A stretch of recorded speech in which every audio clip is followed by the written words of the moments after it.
Hello, and thanks for checking out the Science on the Edge podcast, a series of podcasts looking into the latest science and technology and discussing how these technologies will impact individuals and society.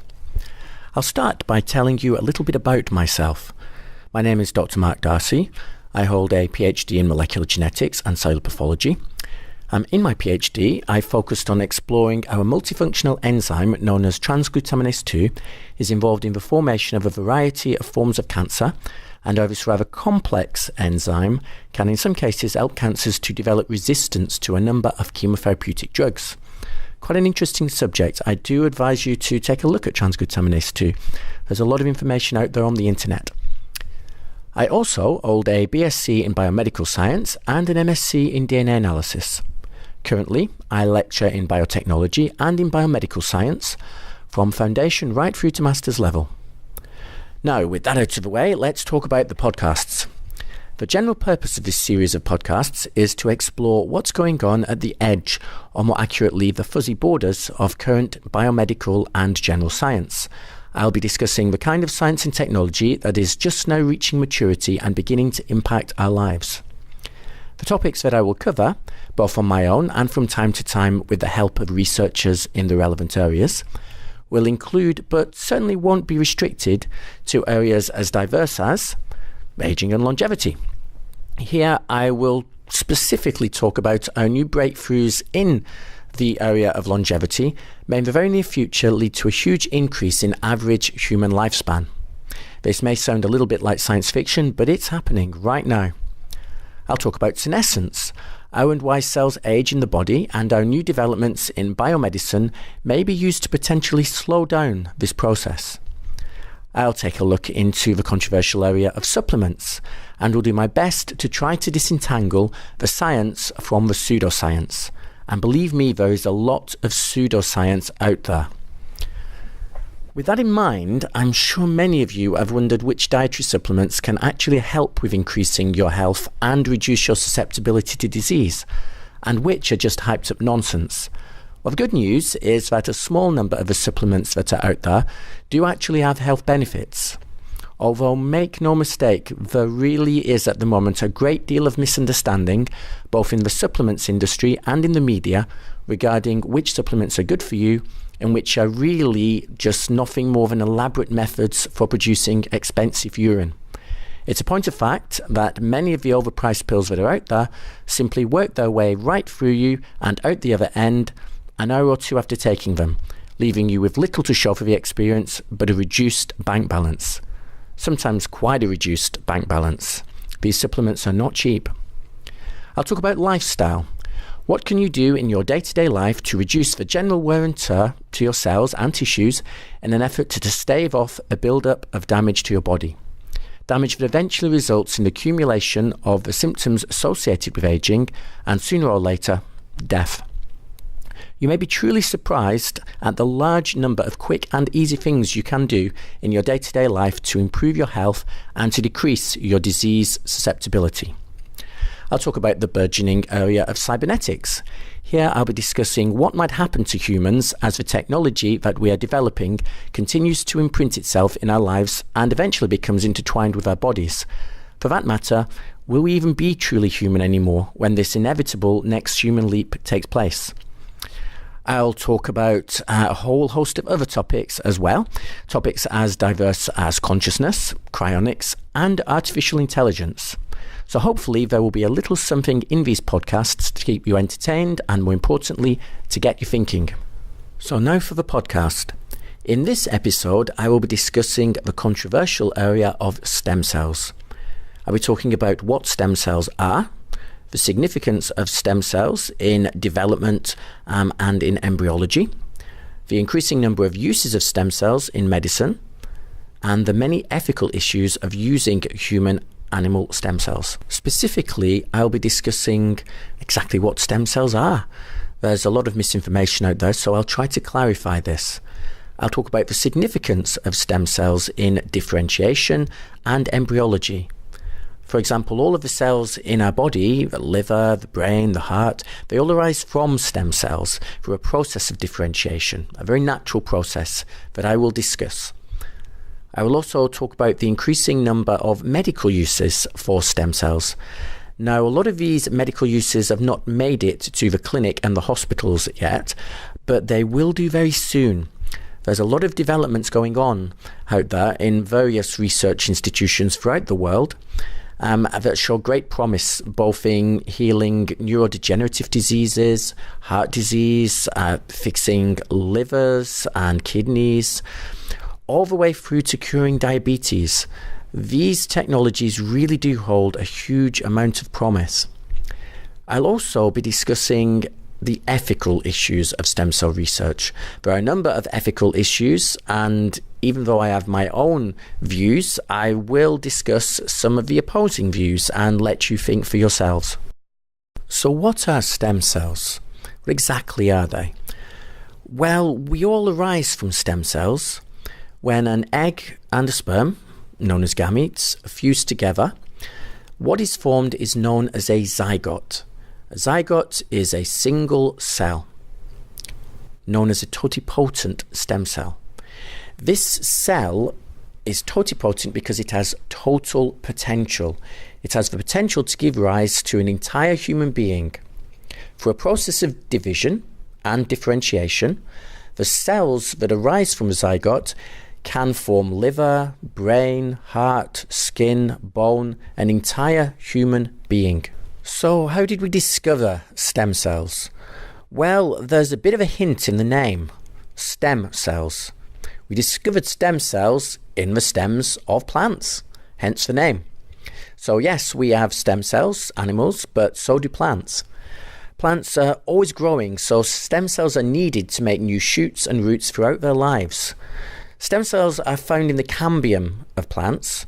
In the root and stems, stem cells of the vascular cambium divide and differentiate to become the xylem and the phloem, the various vessels of the plants.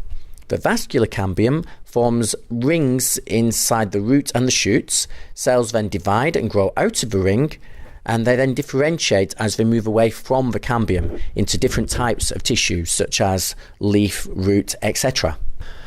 First of all, let's start with fertilization. Now, as it happens, every single person listening to this podcast arose from a stem cell known as a zygote. The exact moment when a male and a female gamete actually fuse together, that is an egg and a sperm, we produce a fertilized egg. This fertilized egg is known as a zygote, and it is known to be totipotent. Totipotent means it has total potential, the potential to become any type of cell in the human body. This zygote will continue to divide during the process of embryogenesis, so the embryo will grow. The single zygote will divide into 2, then 4, 8, 16, 32, 64, 128, etc., etc. It will produce a ball of cells. After just a couple of days, this ball of cells is known as a morula. The morula contains cells that are all still totipotent. If you were to take any single cell from this morula, from this ball of cells, and implant it into a human womb, then it would have the potential to produce a whole new embryo and a whole new individual. So in theory, from one morula, you could make a dozen individuals. In fact, this is how twins arise. Identical twins, that is. A single morula at some point may divide in 2.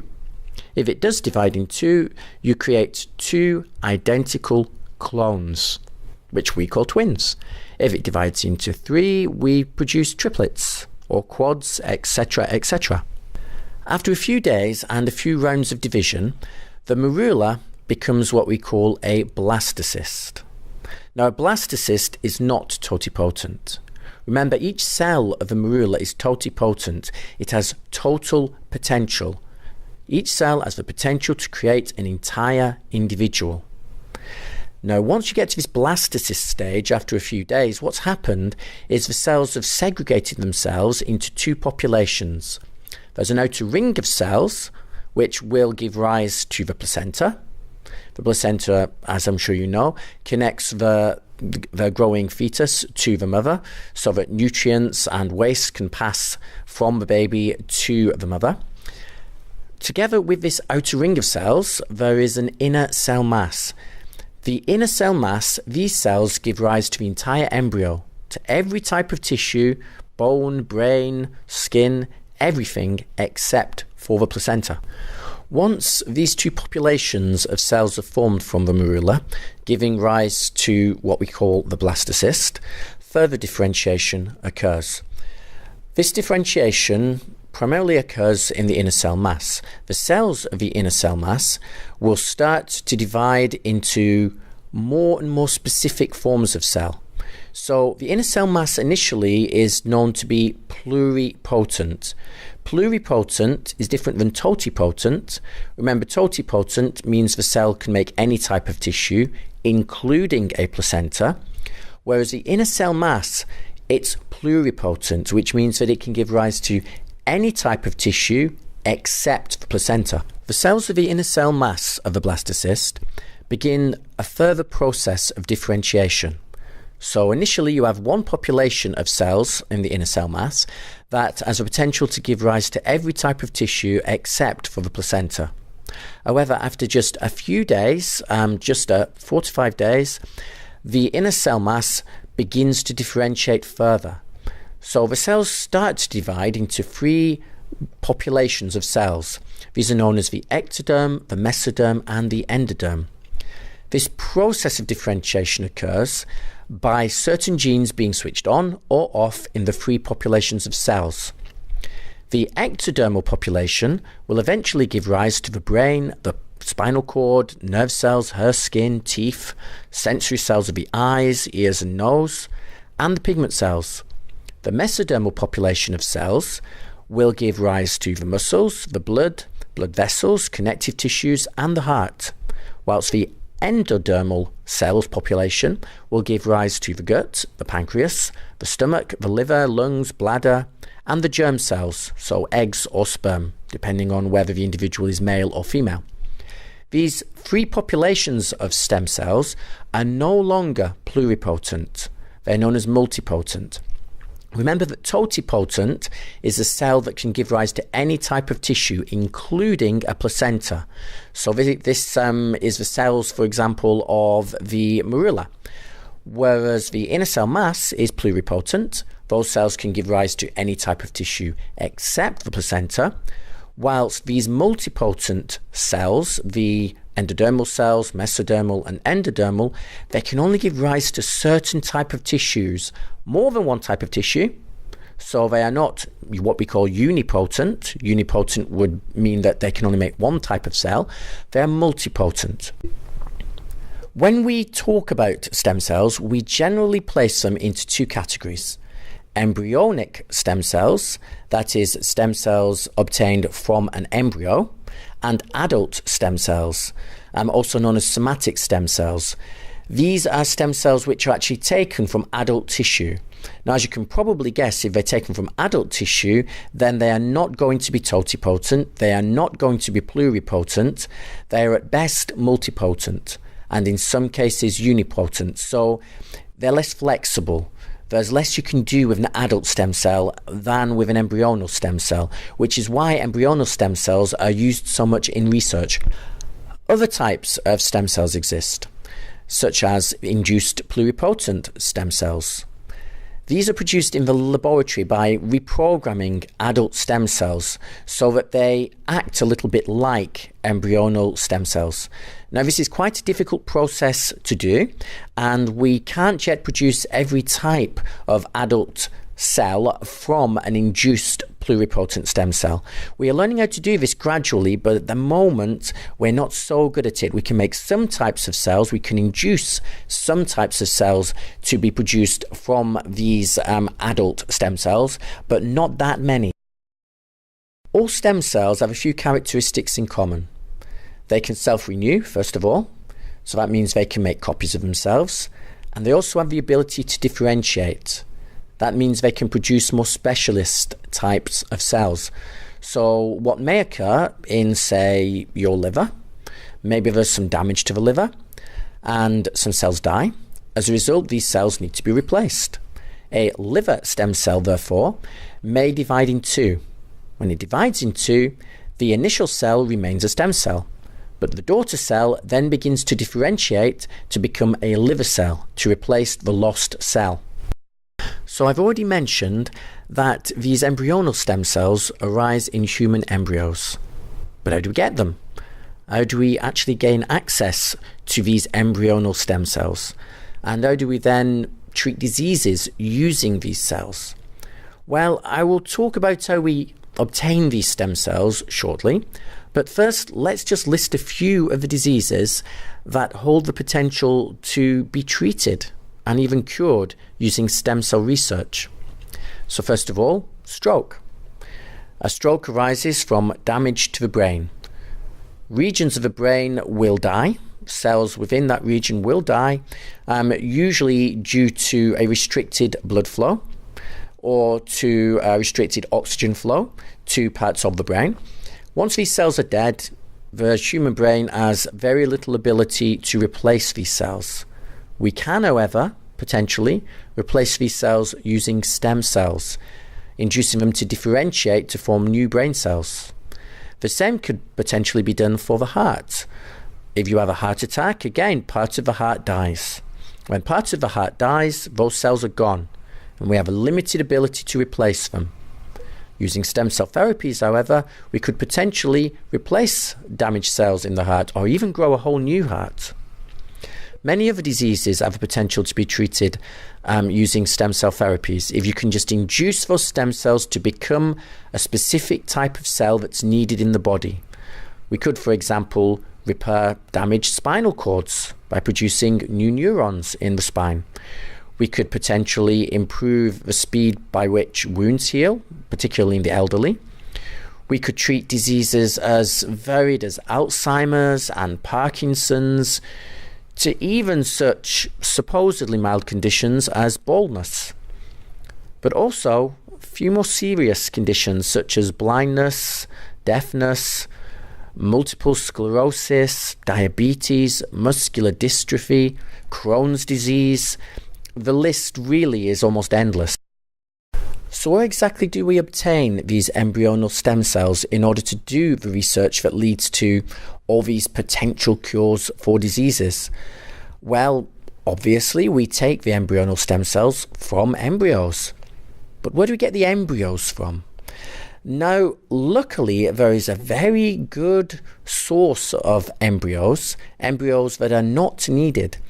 And this source is in the in vitro fertilization industry.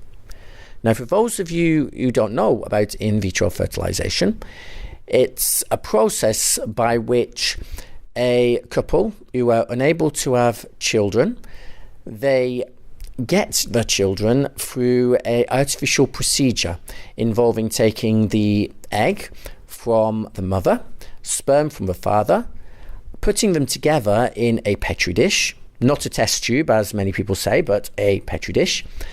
The eggs and the sperm then fuse together to produce zygotes. Now, you don't do this just once, you do it many times because many of these zygotes are non-viable. So you take a few eggs from the mother, potential mother, a few sperm from the potential father, you put them in a petri dish and produce a number of fertilized eggs or zygotes. These then begin to divide, they become marulas, and then they become blastocysts. At this stage, you examine these blastocysts and look for what seem to be the fittest. You then take some of these blastocysts and implant them into the mother's womb. Now, in most cases, most of these blastocysts will fail to develop. But in some cases, one of them will develop, which will result in a pregnancy. And then the couple have a child, just what they always wanted.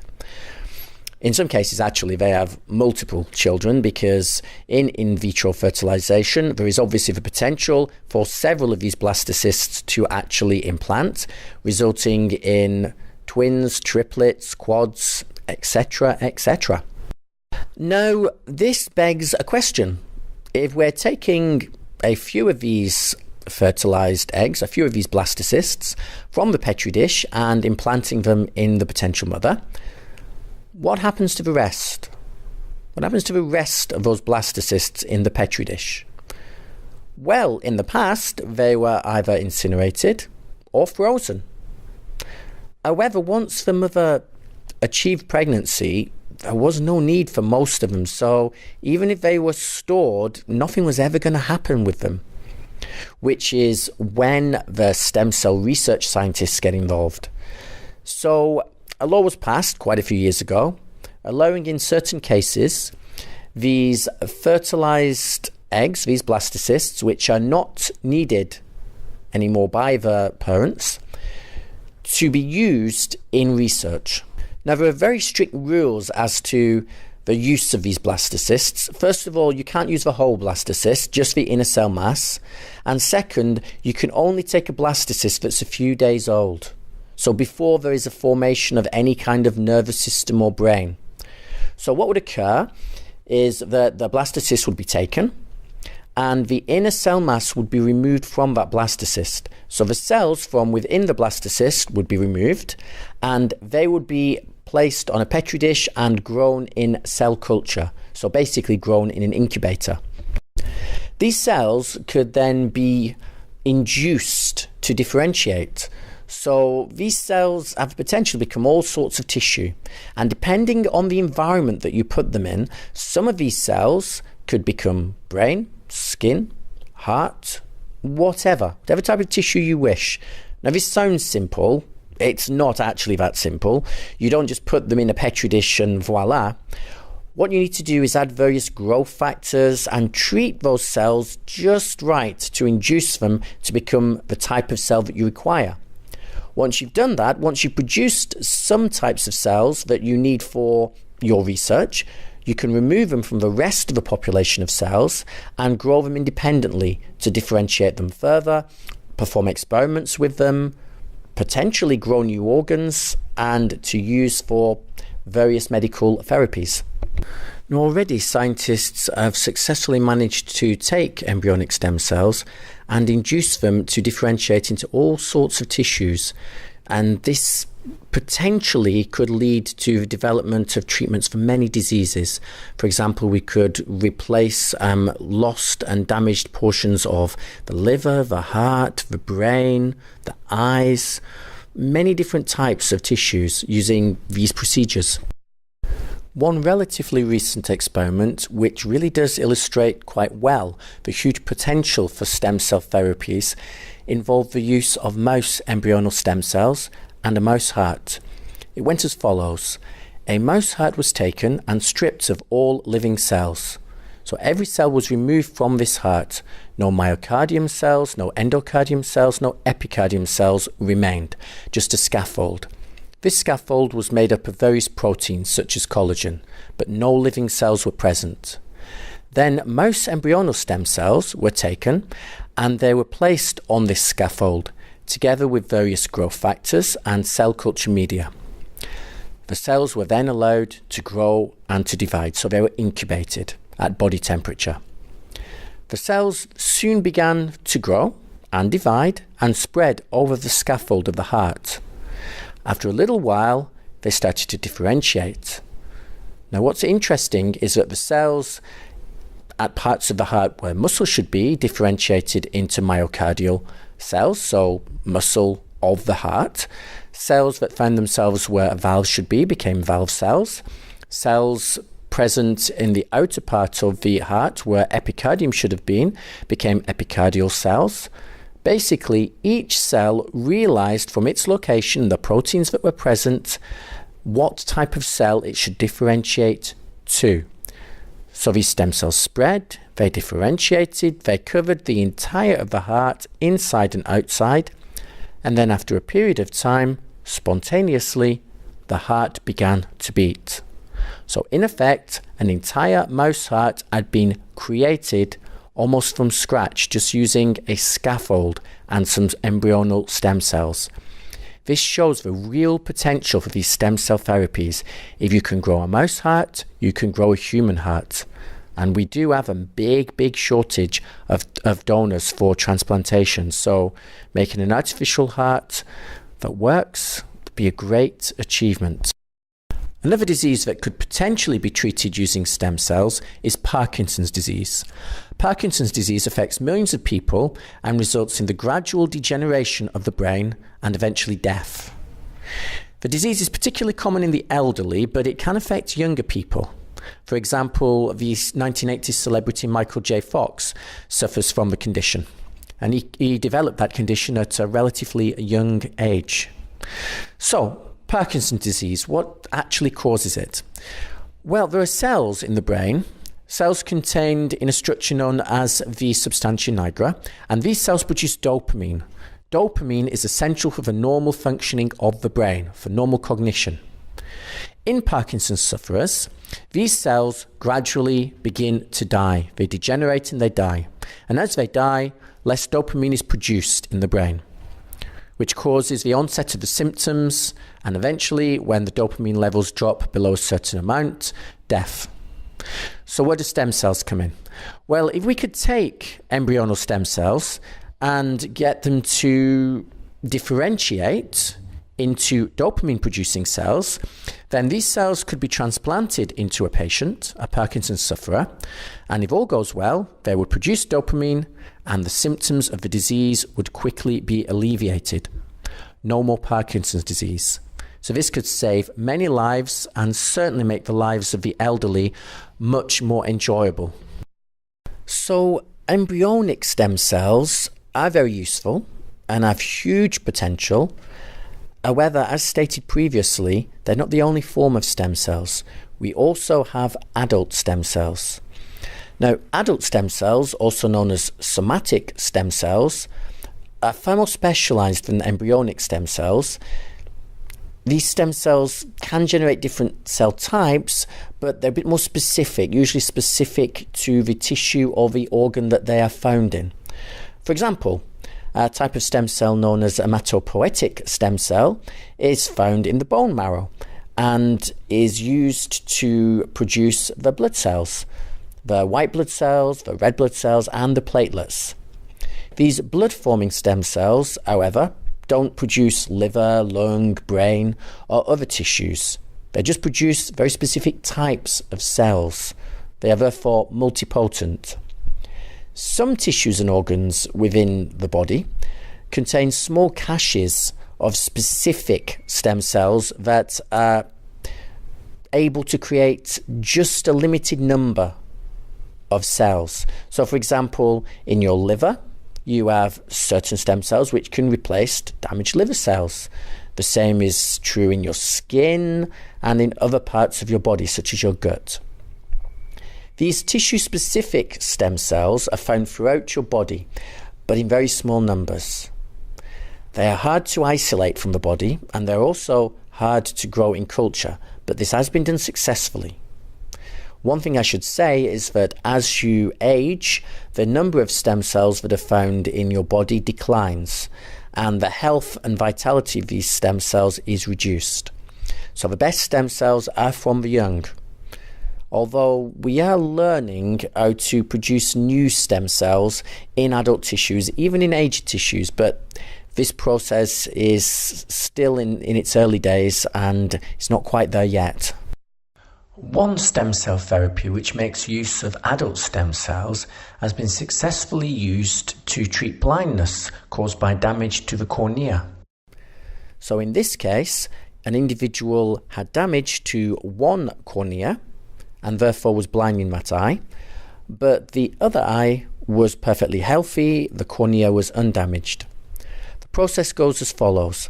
So first of all, a biopsy was taken from the good eye of the patient, just a small tissue sample. Within this small tissue sample, there were a few stem cells. Not many, just a few stem cells. These stem cells had the ability to produce new cornea. Now, there weren't many of these stem cells, so an elaborate process needed to be performed to actually separate these stem cells from the normal corneal cells. However, they were separated, and once these stem cells were isolated, they were placed on a contact lens. This contact lens was then put in an incubator with the requisite cell culture media and growth factors to stimulate these corneal stem cells to actually multiply.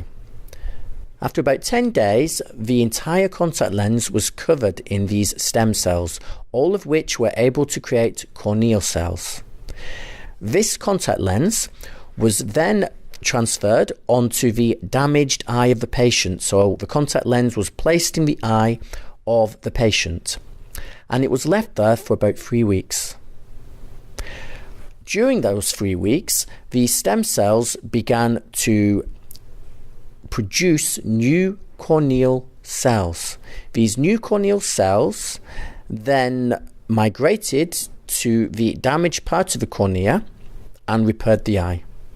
The sight of the patient was quickly restored. A very successful outcome for that patient.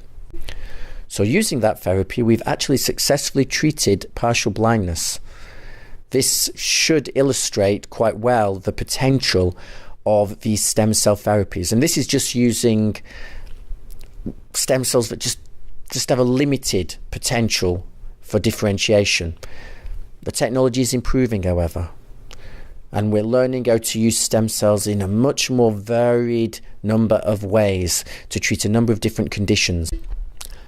Let's take a minute to talk about an existing stem cell therapy, one that has been used successfully for many decades now to treat leukemia. Now, as you're all probably aware, leukemia is a very severe condition that can result in death. But what is leukemia? Well, first of all, let's start by telling you about the cells in your bone marrow. So in your bone marrow, you have certain types of stem cells. Now, these stem cells produce all of the blood cells of your body. So they're constantly dividing, producing progeny, and the progeny is differentiating into all of the different blood cells of your body.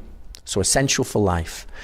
Now, in certain types of leukemia, a mutation can occur within these stem cells. A mutation that causes the cells to grow in an uncontrolled manner, often producing offspring, so daughter cells, that don't behave as they should. So in effect, you have blood that doesn't really work. As a result of this, a number of very severe symptoms, from anemia to various pains in your body, headaches, fever, etc. And eventually, if left untreated, death can result.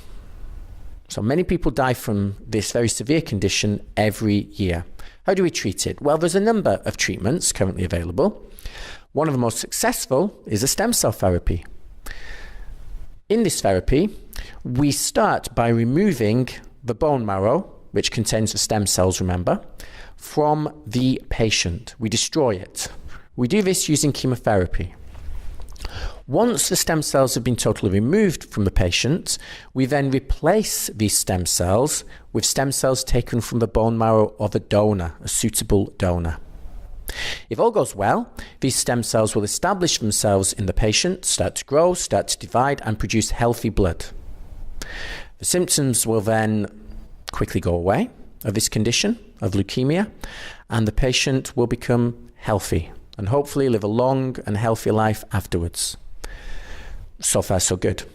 There is, however, a severe issue with this particular form of stem cell therapy. That issue is that we have a shortage of donors, a huge shortage of donors. So many patients suffering from leukemia die before they ever receive a stem cell transplant. So what can we do about this? Well, this is where embryonal stem cells could come to the rescue. If we could use embryonal stem cells, grow them in the lab, get them to differentiate to produce the stem cells commonly found in the bone marrow, the multipotent stem cells that we find in the bone marrow, then these stem cells could be transplanted into patients. We would have a huge library of these stem cells available for donation, a reservoir that could be tapped into whenever a patient needs them. No more shortage of stem cells. This could lead eventually to millions of lives being saved. So again, this illustrates the importance of using embryonal stem cells. There really are a lot of diseases that could potentially be treated using these cells. We just need to start working on them, start inducing them to differentiate, and then storing them until needed for the treatment of a particular disease in a particular patient. So by this point, I'm guessing you have a general feel for what stem cells are and potential uses of stem cells in medicine. We could, in theory, treat a number of diseases and even cure these diseases that are currently untreatable and even fatal. But there is a problem. The problem is that a number of people, for ethical reasons, think that stem cell research should be stopped, particularly embryonal stem cell research. But why? What's the big deal? Stem cells show such promise. You're only taking these cells from an embryo at such an early stage that the embryo doesn't even have a nervous system. So what's the problem? No harm. Well, this is where religion comes in. According to Christian doctrine, the moment that an egg and a sperm fuse together to form a zygote, this is when the soul enters the body. And therefore, at this point, you are dealing with an individual. And if you manipulate this individual or destroy this individual, which you would do if you took cells out from the blastocyst to use to develop stem cell therapies, then you are in effect murdering someone. And this Christianity has a big problem with. Such a big problem that under the presidency of George Bush Jr., all government funding of embryonal stem cell research was stopped. It was stopped following advice from one of George Bush's Christian advisors.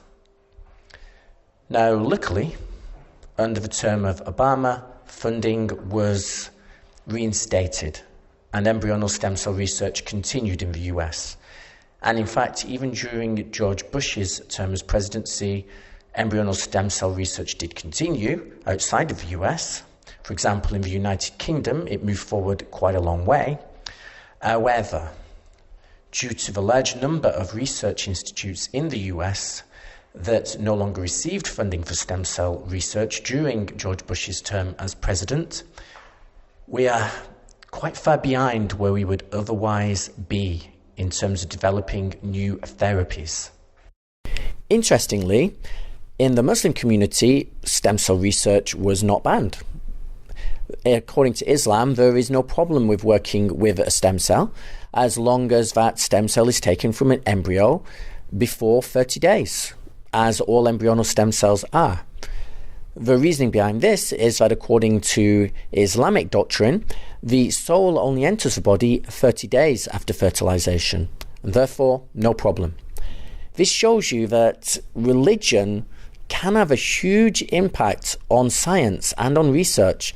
Just because one book says the soul enters the body at the moment of fertilization, and another book says that it's not until 30 days later, stem cell research gets banned in one part of the world and isn't banned in another part of the world. Unfortunately, the way it turned out is that stem cell research, that is, was banned in a part of the world where a lot of research had previously occurred. And stem cell research was not banned in a part of the world where there's very little research, the Muslim world. The thing to understand here is that science doesn't exist in isolation. It exists in society, or more specifically, in societies. Different societies have different ethics, they have different religious beliefs. Some are very religious, some are very secular, and even amongst the secular, there are the more liberal, the more conservative. In the religious communities, there are the more conservative and the more liberal also. Basically, different societies have a variety of different precepts about what is ethical and what is unethical. And science sometimes gets caught in the crossfire. I do understand the religious objections that certain people have to working with embryonic stem cells. I do understand this. We need to act according to our morals and to our beliefs. And if you truly believe that working with embryonic stem cells is against the wishes of your God, then that is your prerogative. But I would just like to say, think to yourself, at least for a minute, is there any mention whatsoever of stem cells in the Bible, or in the Quran, or any other religious book? And my understanding is that there isn't. So if there isn't any mention of stem cells, there isn't any mention of a blastocyst or anything resembling a blastocyst, then why have any objections to working with such cells? Regarding the comparative benefits of using different types of stem cells, there are, as previously discussed, three main categories of stem cells that are currently being used in research and medicine. We have embryonal stem cells, which are derived from the inner cell mass of a blastocyst. We have adult stem cells, which are taken from adult tissues. And we have induced pluripotent stem cells.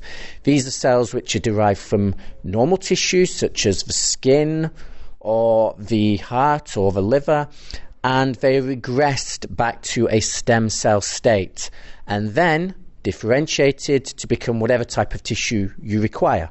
So we have three categories of stem cells. Why then do we focus on embryonal stem cells?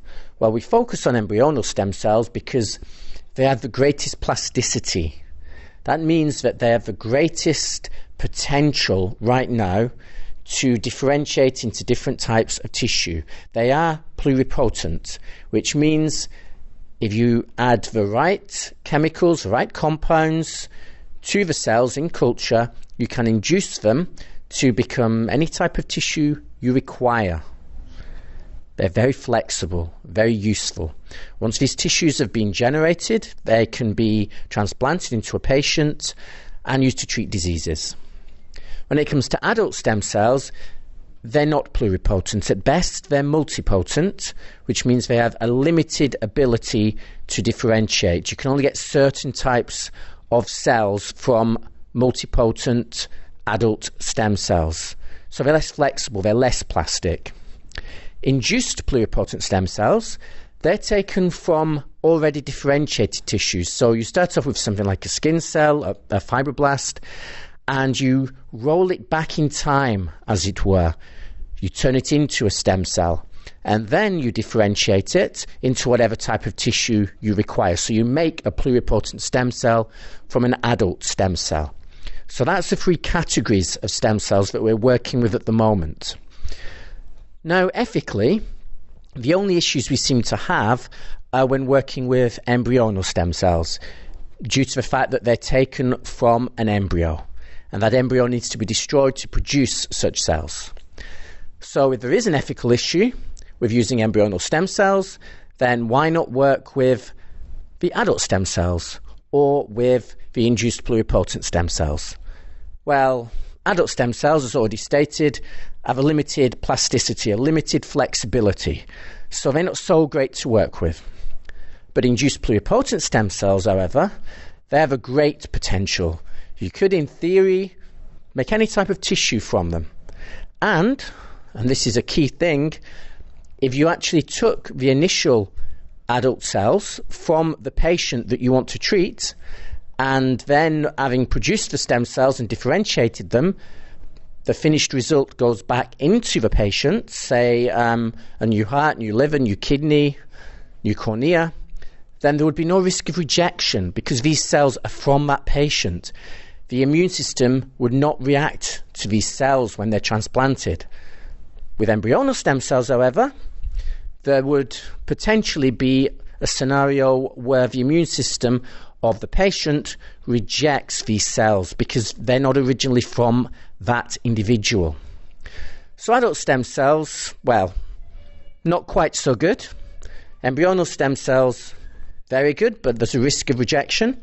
Induced pluripotent stem cells, no risk of rejection, and also very flexible. So why bother with embryonal stem cells? If we have these induced pluripotent stem cells, Well, because we don't quite have them yet. We're not able to induce cells to differentiate into all the types of tissue we require. It's quite a hard process. However, embryonal stem cells, we've moved further along with our research. It's a little bit more advanced. So right now, embryonal stem cells are the best thing to work with. We're going to get more treatments for more diseases from embryonal stem cells in the near future than from induced pluripotent stem cells. Eventually, induced pluripotent stem cell research should mature, and maybe then we won't need to use embryonal stem cells. That's a possibility anyway. But for now, we do need to use embryonal stem cells. They are easier to work with, plus we could produce, in theory, huge libraries of embryonal stem cells, perhaps already differentiated, ready to treat patients suffering from a number of different diseases.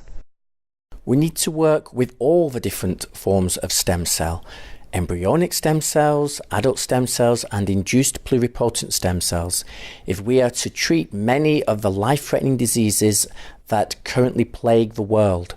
Embryonic stem cells right now show a lot of promise. So do adult stem cells, so do induced pluripotent stem cells, but they haven't quite reached their potential yet. At the moment, working with embryonic stem cells is necessary. May not be necessary in the future, but it is necessary now. There is, of course, the slippery slope argument, and this is used a lot, and I have some sympathy for it. It goes along the following lines. If we allow scientists to work with the cells contained in a blastocyst, now, today, then perhaps this will lead in the future to legislation being passed that allows scientists to work with cells in later stage embryos, or maybe even in a fetus. Now, this is possible, but you draw a line somewhere. And right now, the line is drawn at the blastocyst, and there's good reason for that. There is no nervous system in a blastocyst. There is no brain. There is no spine. And if you're going to draw a line, I personally would draw the line before the formation of a nervous system.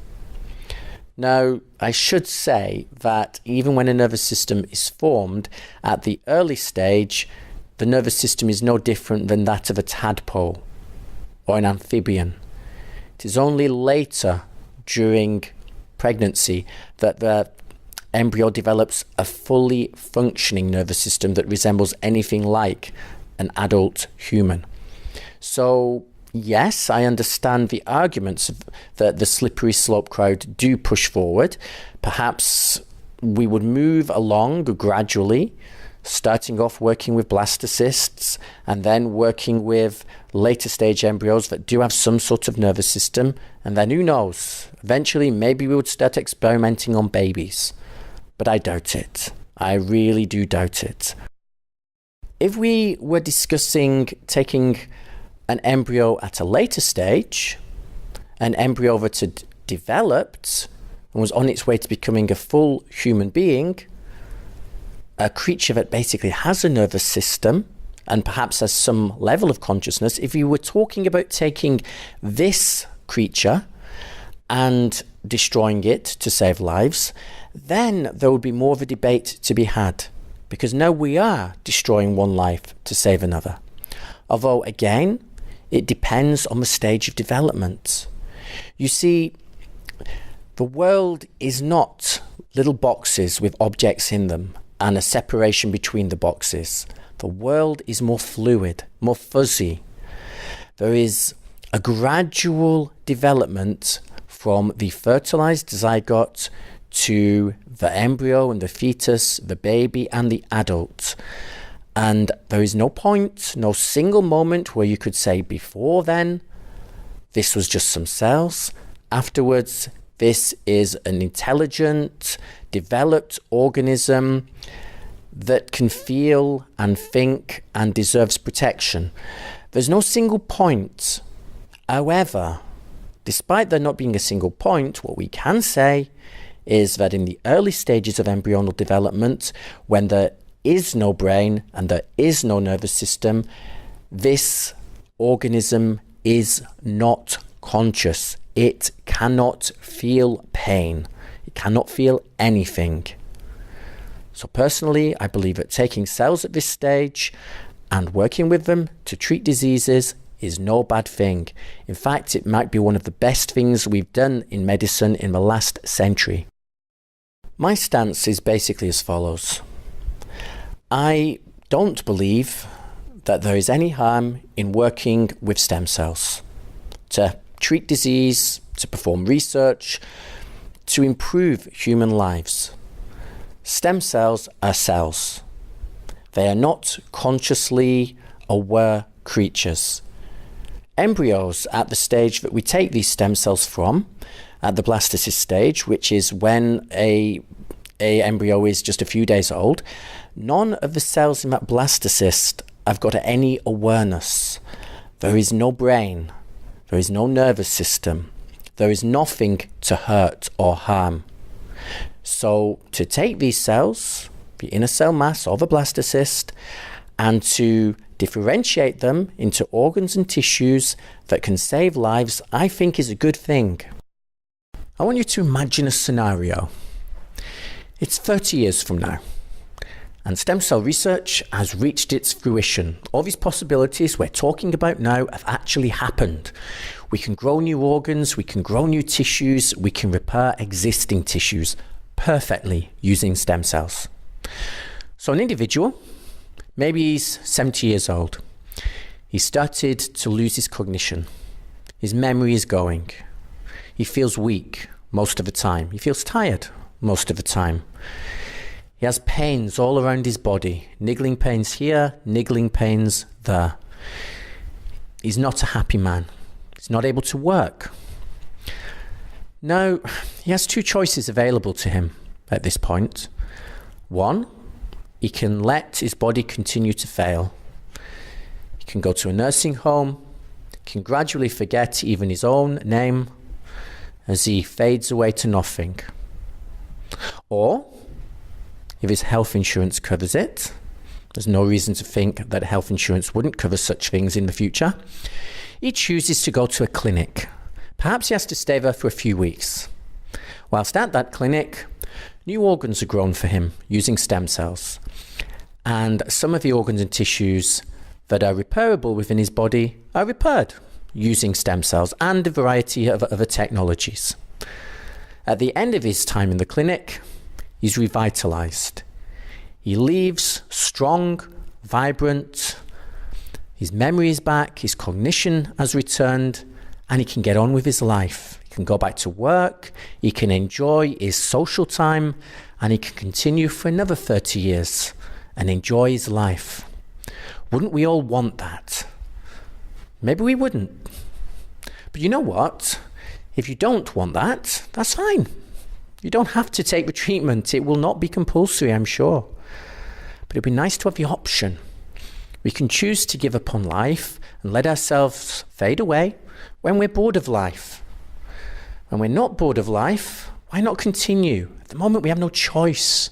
Right now, we grow old, we grow weak, we fade away. That's that, whether we like it or not. Technologies such as stem cell research and other technologies, including genetic engineering, hold the potential to give us a choice, to allow us to choose whether to continue or whether to rest. Food for thought. To summarize, stem cell research seems to show extreme promise, the kind of promise that hasn't really been seen since the discovery of antibiotics. Before antibiotics were discovered, life expectancy in Europe was short, between 30 and 40 years of age. Then we died, mainly from some sort of infectious disease, and that had been the lot of humanity for generations. And then antibiotics were discovered, and almost overnight we had treatments for hundreds of different diseases, from tuberculosis through to cholera. And all these diseases became something from history almost, something that we put in the history books and taught our children about. Before antibiotics, people used to have huge families in the hope that at least one or two of them would make it to adulthood and have children of their own. Then antibiotics changed everything. And now We expect if we have children that they will make it to adulthood, and they nearly always do.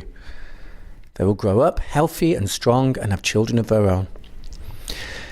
Now, this situation has been the case for a number of decades now, so we've kind of forgotten what it was like before.